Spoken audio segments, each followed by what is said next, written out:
안녕하세요. 저는 경북 상주시 농촌개발과에서 근무하고 있는 황인진 주무관입니다. 반갑습니다.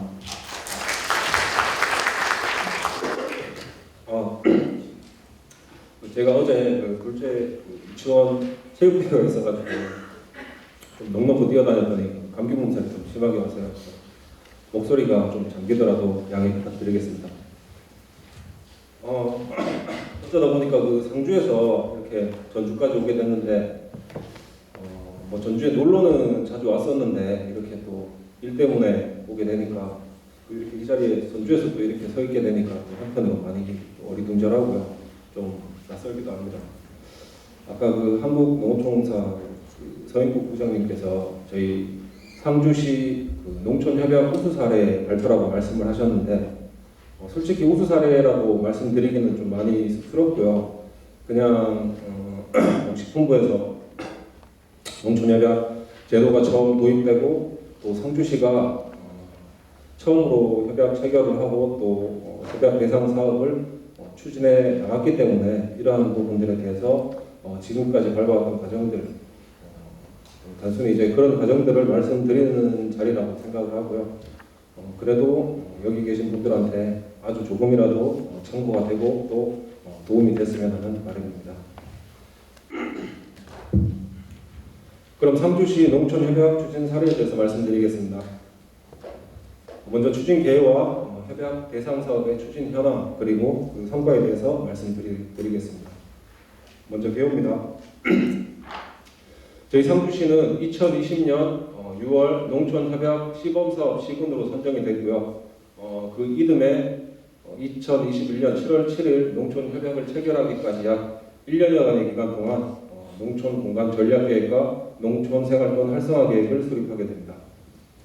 먼저 저희 앞서 설명해 주셨던 농촌공간 계획법상 기본계획으로 볼 수 있는 농촌공간 전략계획을 통해서 상주시의 특성에 맞는 농촌생활권을 구분을 하고요.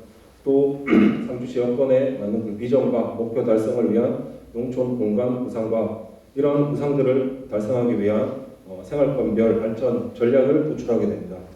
이러한 발전 전략을 토대로 농촌생활권 활성화 계획을 수립을 하였고요.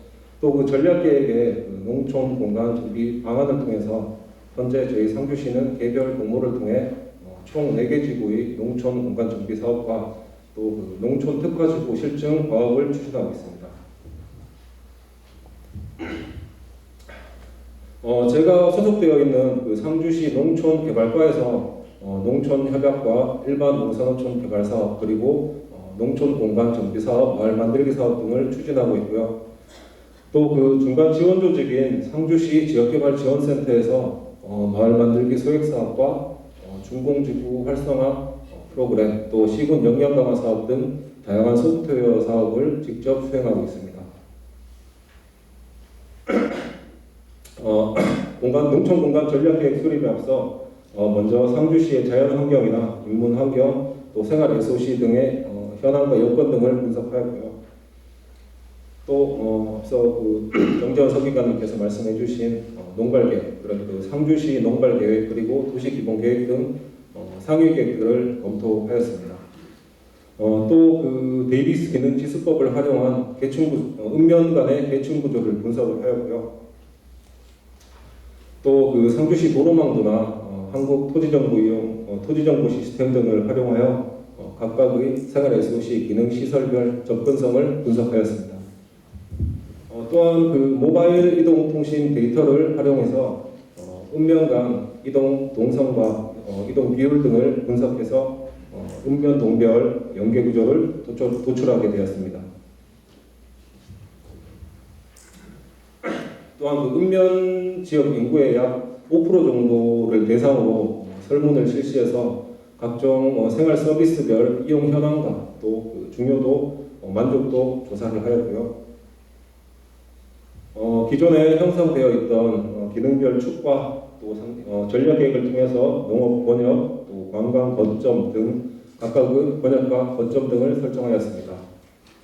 또한 축사와 공장, 태양광 등 농촌 지역의 난개발 요소 분포들을 조사하고 또 이를 활용해서 현재 저희 상주시는 농촌 공간 정비 사업을 추진하고 있습니다. 앞서 보셨던 그 여건들 분석을 통해서 상주시는 동지역을 중심으로 동서남북 4개의 생활권으로 구분이 되어 있고요. 또한 그 낙동강 유역을 따라서 그 평야지대, 펼쳐진 평야지대의 그 활용 방안과 또 경상도 스마트팜 혁신밸리, 또 상주시 관광벨트 등의 발전 방안 등을 고려해서 함창 생활권과 낙동 생활권을 합친 함창 낙동 대생활권으로 구분하게 되었습니다.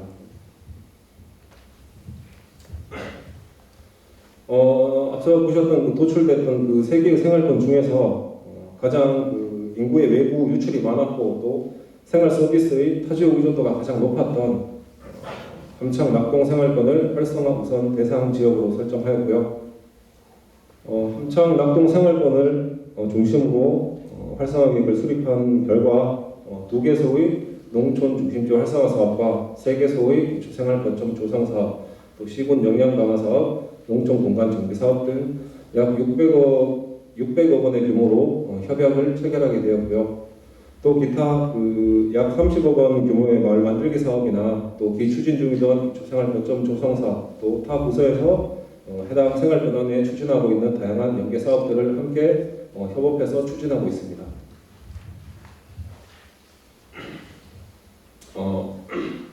다음으로 그 협약 대상 사업에 대해서 현황에 대해서 간단하게 말씀드리겠습니다.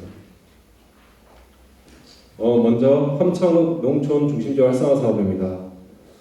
상주시 추가 시비 약 70억 원을 투입해서 총 사업비 약 230억 원으로 협약 체결 기간이 2021년부터 25년 약 5년간 사업을 추진하고 있고요. 작년 10월에 농림축산식품부의 기본계획 승인을 득한 이후 공공건축 사업계획과 기획심의를 완료하였고 현재 제안 공모를 통한 세부 설계 발주를 준비하고 있습니다.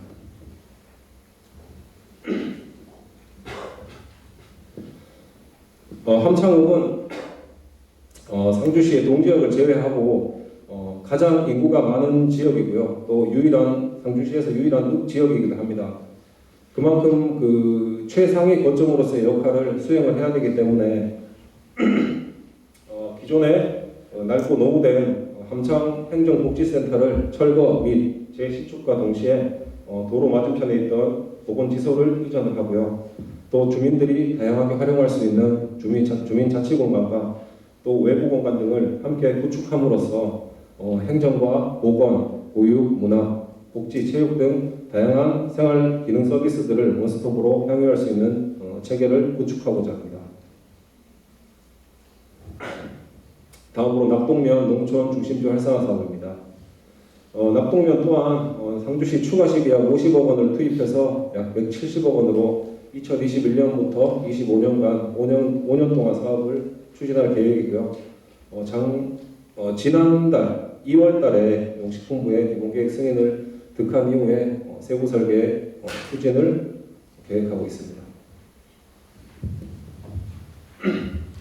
함창읍 또한 그 함창읍을 방금 말씀드렸던 함창읍을 제외하고 낙동면은 두 번째로 인구가 많은 지역이고요. 또 물론 면 지역 중에서 가장 인구가 많은 지역임에도 불구하고 그 주민 생활권이 그 주변으로 분산되어 있는 그런 실정입니다.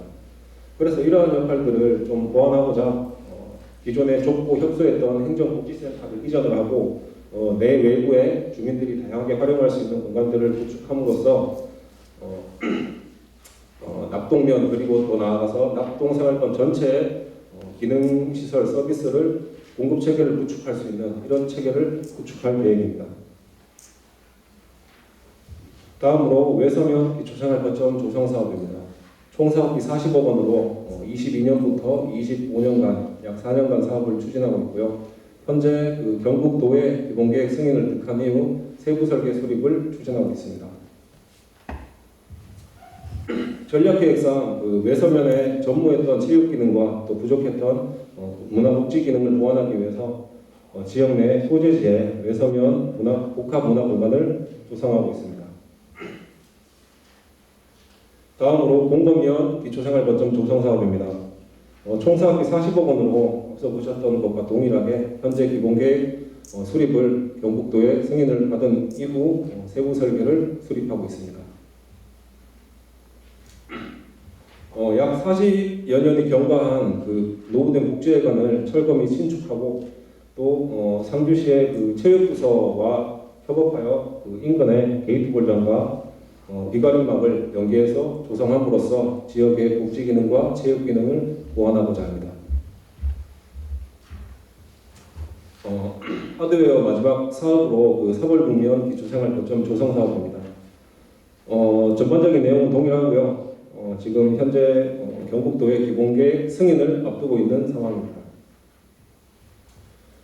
사벌국면은 그 경상북도 스마트팜 혁신밸리가 위치하고 있기도 하고 또 청년 농촌 보금자리 주택과 또 상주시 관광벨트가 입지하고 있는 지역입니다. 또 그 경상북도 농업기술원 이전을 앞두고 있기 때문에 지역 내 발전 가능성이 풍부하다고 이렇게 판단하고 있고요. 또 기존에 그 소재지 정비 사업으로 사벌문화복지센터라는 것을 조성을 해놨는데 이러한 발전 가능성 때문인지는 몰라도 그 해당 지역의 규모가 많이 협소하고 또 그에 대한 수요가 많기 때문에 이러한 그 수요를 좀 더 보완할 수 있도록 동일한 기능의 문화보금자리를 조성하고자 합니다.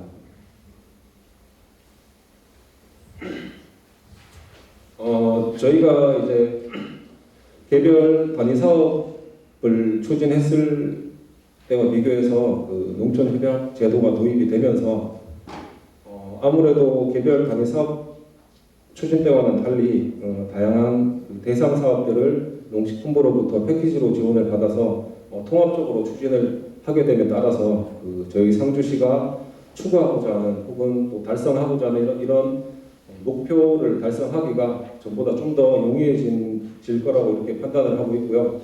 또한 그 다양한 사업들 간의 그 연계성과 효율성 제고가 충분히 가능할 것으로 이렇게 판단을 하고 있고 현재 계획 수립하는 지금 단계에서도 지역의 그 주민들, 각 읍면 지역의 주민들 대표자분들끼리 모여서 이런 얘기를 하면서 좀 더 기존의 개별 사업보다는 좀 더 월등한 성과를 이끌어낼 수 있을 거라고 판단하고 있습니다.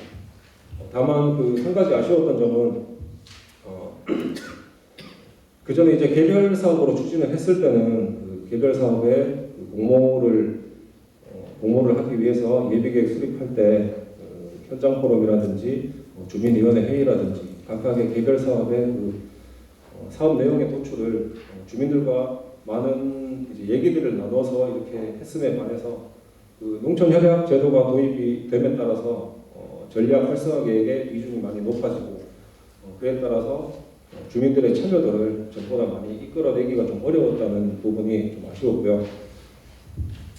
또한 그 협약 제도가 도입되면서 중간 지원 조직의 필요성이 필수적으로 중간 지원 조직이 조직돼야 됨에 따라서 전국의 대부분의 지자체에서 거의 동시간대에 중간 지원 조직을 또 구성을 하게 되고 그러다 보니까 좀 마땅한 중간 지원 조직의 인력을 좀 뽑기가 어려운 실정이었습니다. 그래서 그 소위 말하는 그 역량이 좀 부족한 그런 중간 지원 조직의 인력으로 구성을 할 수밖에 없었고 이러한 부분은 비단 저희 시의 문제만은 아니라고 이렇게 판단을 하고 있고요. 또 인근의 다른 지자체에서 여기에 대한 문의가 많이 왔던 것도 사실입니다.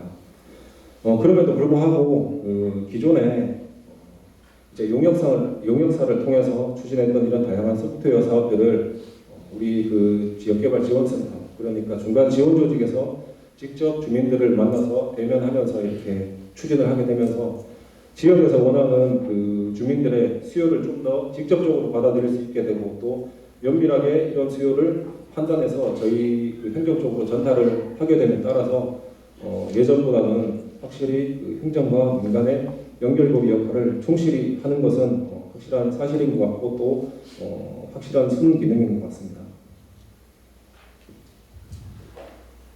네, 제가 준비한 내용은 여기까지고요. 지금까지 들어주셔서 감사합니다.